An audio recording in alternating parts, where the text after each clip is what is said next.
was Rabi'a ibn al-Harith bin Abd al-Muttalib, his own family. So if anybody was going to take vengeance, it would have been his family. He said no. And then he said, so this Jahili hatred, it has to end. And in our tradition, we have the ability, and Dr. Al-Afifi, who's one of your muftis here, will confirm this. The Prophet ﷺ said that it was permitted for a Muslim to give security to anybody. He can give security to people, but these people don't know the sunnah of the Prophet. If we give security, then they're supposed to honor that and let those people go. They don't do that anymore because they don't know the sunnah. This woman who went on television, on YouTube, to speak to these people that are holding her son hostage, she had a better understanding of Islam as a non-Muslim than these people in Iraq have. She said, I studied your religion, and your religion says that one soul is not held to account for what other souls do. And she said, my son's not responsible for what American foreign policy does. And then she said, and then I read that your Prophet Muhammad, he had amnesty and he forgave people, so I'm asking for my son back. She said, I just want to hug him. Now, that's one woman, and I know that Muslims have untold suffering. I know that. If you look at what's happened to the Iraqi Muslims at the hands of these people, it's worse than all of the Christians, but they only talk about the Christians. I'm aware of that. I'm very aware of that. And it should all stop. But for me, the most important thing in this religion is the preservation of the honor of our Prophet ﷺ. When we harm each other, that's what we do amongst ourselves. But when we harm peoples from other religions and other cultures, it harms our religion.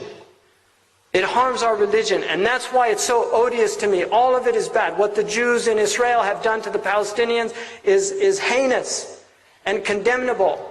It's heinous and condemnable. But what Muslims who claim to be Muslims are doing to people in these places is, to me, more heinous.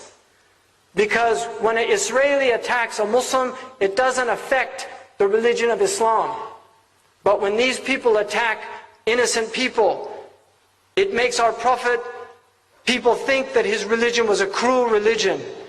And I want to end with a quote by Amir Abdul Qadir al-Jazairi, one of the great Muslims of the 19th century who died in 1883. He said, when we think how few men of real religion there are, how small the numbers of defenders and champions of the truth, when one sees ignorant persons imagining that the principles of Islam are hardness, severity, extravagance, and barbarity, it is time to repeat these words. Sabrun jameel, wallah musta'an.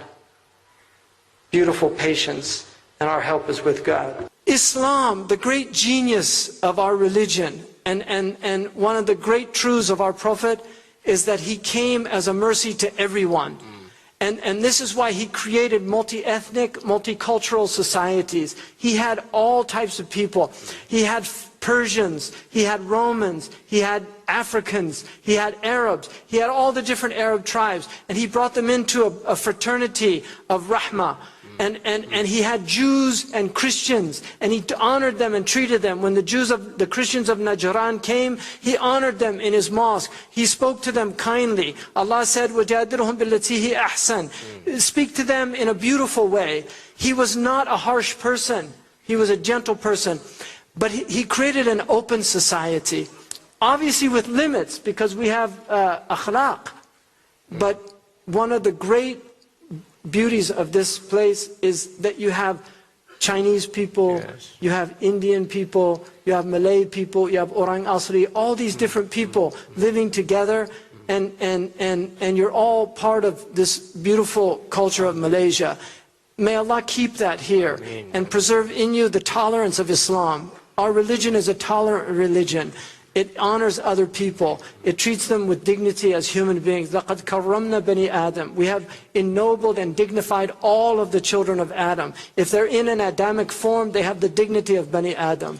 And so they should be honored just for that dignity. And every person is a potential believer. And so leave the door open for everybody. We welcome people. Marhaban. Come in. Come. Like Maulana Rumi said, I just came from Qunya. He said, come again, come again. 1,000 times come again. Idolater, Hindu, Christian, Buddhist, Muslim, come again. If you've broken your vow 1,000 times, come again. Ours is not a caravan of despair. You know, come again. Just come back to Allah. Make tawbah to Allah. Tubu ilallah. Our Lord has a door that's always open. It's the door of tawbah. The people in disbelief make a tawbah from their shirk or their ilhad.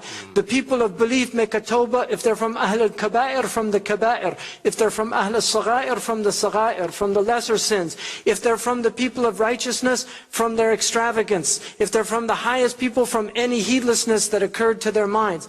Tawbah is always open. May Allah make us people of tawbah.